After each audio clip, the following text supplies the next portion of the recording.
എന്റെ റിൻസി, എന്റെ കൂടെ ആ ജോലി ചെയ്തുകൊണ്ടിരുന്ന മീശഗോപി ഉണ്ടല്ലോ, അവൻ റെസിഗ്നേഷൻ കൊടുത്ത് പോയത് കണ്ടപ്പോ കൊതി തോന്നി. ചുമ്മാ തേരാപ്പാര വണ്ടിയും തള്ളിക്കൊണ്ട് നടന്ന അവൻ 4 കൊല്ലം കൊണ്ട് സ്വന്തമായിട്ട് ഇൻഷുറൻസ് ഏജൻസി തുടങ്ങി. ഇപ്പൊ മദാമ്മമാരടക്കം 4-5 പേര് അവന്റെ കീഴിൽ ജോലി ചെയ്യുന്നുണ്ട്. അപ്പൊ ഈ മദാമ്മമാർക്ക് വേണ്ടിയാണോ ഈ പ്രായത്തിൽ വിഷമിച്ച് ഈ പരീക്ഷ എഴുതാൻ നോക്കുന്നത്? നീ എന്നാ പറഞ്ഞാൽ ഈ ഉടക്കാൻ വരാതെ പറയണ കേക്ക്. എങ്ങനെയെങ്കിലും കഷ്ടപ്പെട്ട് ഈ ഇൻഷുറൻസ് ഏജൻസിയുടെ ലൈസൻസ് ഒന്ന് കൈ കിട്ടിയാ നമുക്ക് സ്വന്തമായിട്ടൊരു പരിപാടി തുടങ്ങാം. ആദ്യം പാർട്ട് ടൈം പോലെ അങ്ങ് തുടങ്ങാം. ആ സമയത്തിനുള്ളിൽ കുറച്ച് ക്ലയൻസിനെയൊക്കെ നമുക്ക് പിടിക്കുകയും ചെയ്യാം. ഒരു ഇൻഷുറൻസ് പോളിസി ഒന്ന് കിട്ടണമെങ്കിൽ ആരുടെയൊക്കെ കാല് പിടിക്കണം. പാർട്ട് ടൈം ആയിട്ട് ചെയ്താൽ അത് നടക്കുവോ? ഒരു കാര്യം ചെയ്യാം, നമുക്ക് ആരെങ്കിലും സഹായത്തിന് ഒരാളെ അങ്ങോട്ട് നിയമിക്കാം. നമ്മുടെ ജോൺ ഉണ്ടല്ലോ, പുള്ളിയുടെ ഒരു മകൻ ഇങ്ങനെ ജോലി അന്വേഷിച്ച് നടക്കണായിട്ട് പറയണ കേട്ടല്ലോ. എന്നാ അവന്റെ പേര്? ഗർഗറിയോ? ഗിരിഗിരി അല്ല, ഗ്രഗറി. അത് തന്നെ. അവനെ തന്നെ നമുക്ക് അങ്ങ് പോസ്റ്റ് ചെയ്യാം. അവനാണ് പിന്നെ നമ്മുടെ ഇഷ്ടവും ആഗ്രഹമൊക്കെ അനുസരിച്ച് കൂടെ നിന്നോളും. വലിയ കുഴപ്പമുള്ള ചെറുക്കനല്ല. എന്റെ പ്രശ്നം അതല്ല, എങ്ങനെയെങ്കിലും ഈ പരീക്ഷ ഒന്ന് പാസ്സാക്കി എടുക്കണം. അവസാനമായിട്ട് പുസ്തകം തുറന്നു നോക്കിയത് പ്രീ ഡിഗ്രിക്ക് പരീക്ഷയ്ക്ക് പഠിക്കുമ്പോഴാണ്. അതും 2 പ്രാവശ്യം എഴുതിയിട്ടല്ലേ? നീ കളിയാക്കൊന്നും വേണ്ട. പ്രീ ഡിഗ്രി ശരിക്ക് പഠിച്ചിറങ്ങണമെങ്കിൽ ഒരു 3-4 കൊല്ലം എടുക്കും. നീ ഇനി ഇതൊന്നും പിള്ളേരുടെ അടുത്ത് വിളമ്പാൻ പോകണ്ട. ഒന്നാമത് ആ ചെറുക്കനും പെണ്ണിന് ഈയിടെ ഒരു അല്പം റെസ്പെക്ട് കുറവ് എന്നോടുണ്ടോ എന്നൊരു സംശയം. ആ പെണ്ണിനാണ് 100 നാക്കാ കഴുത്തിന് ചുറ്റും. ഗോപിക്ക് പാസ്സായെങ്കിൽ പിന്നെ എന്തുകൊണ്ട് എനിക്ക് പാസ്സായിക്കൂടാ?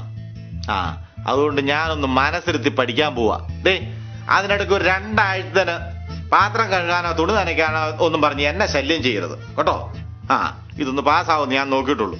ഞാനൊരു കാര്യം ചെയ്യാം, പുറത്തേക്ക് ഒന്നിറങ്ങി ആ കടയിൽ പോയി ഒരു ഗൈഡിങ് മേടിച്ചുകൊണ്ടുവരാം. എന്നിട്ട് അതിരുന്ന് കാണാതെ അങ്ങ് പഠിക്കാൻ പോവാ.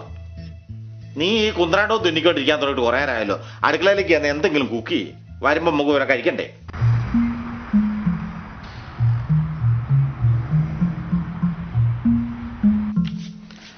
അതേ, ഈ പുസ്തകം കേടുവരാതിരിക്കാനാ ഡാഡി ഇത് പൊതിയണത്.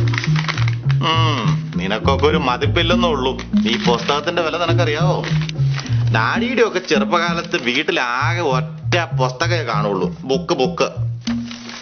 ഡാഡിയുടെ മൂത്ത ചേച്ചി ഉണ്ടല്ലോ, ഇവിടെ അമേരിക്കയിലുള്ള ആന്റി ഇല്ലേ, ആന്റി പഠിച്ച് മിടുക്കിയായി നേഴ്സിങ്ങിന് പോയി കഴിഞ്ഞപ്പം ആ പുസ്തകം ചേട്ടന് കൊടുത്തു. ഇപ്പൊ നാട്ടിൽ റബ്ബർ കട നടത്തുന്ന അങ്കിളില്ലേ, അങ്കിള് തോറ്റു കഴിഞ്ഞപ്പം ഡാഡിക്ക് തന്നു.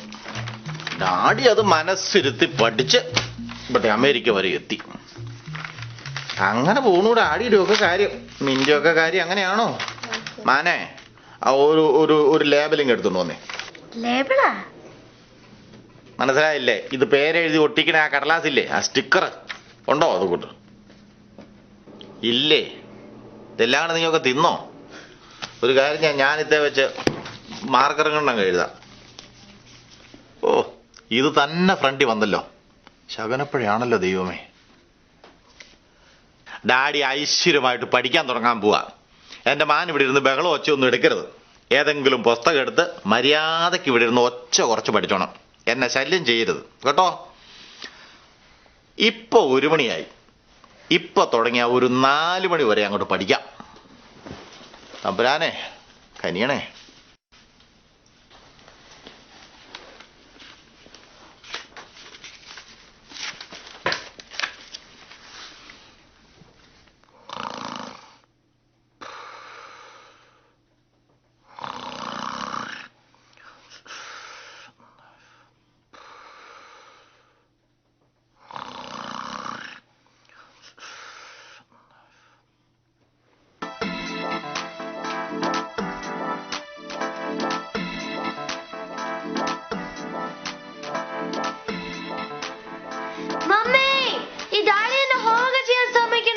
General insurance categories are standard line and excess lines. General insurance categories are standard line and excess line. തമ്പുരാനെ, ഇങ്ങനെ കാണാതെ പഠിക്കാനുള്ള ശുഷ്കാന്തി നീ എനിക്ക് നല്ല പ്രായത്തിൽ തന്നില്ലല്ലോ. അന്നെങ്ങാനും ഇത് തോന്നിയിരുന്നെങ്കിൽ ഞാൻ വല്ല കളക്ടറും ആയേനെ. General insurance categories are standard line and excess line.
Binsy, എനിക്ക് പരീക്ഷയ്ക്ക് പോകാൻ നേരമായി, ഞാൻ പോവാ കേട്ടോ.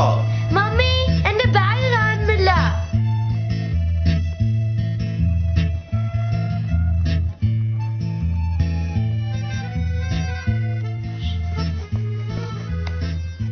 മോടെ ഹോംവർക്ക് എന്തുവാടാ ഇന്ന്? What I want to be when I grow up? ഓ, മോക്ക് എന്തോ ആകണ്ടിയ വലുതാവുമ്പോ? A movie actress. അമ്പടി, വേറെ ഒന്നും കണ്ടില്ല, അടിച്ചു പൊട്ടിക്കുന്നില്ല ഞാന്.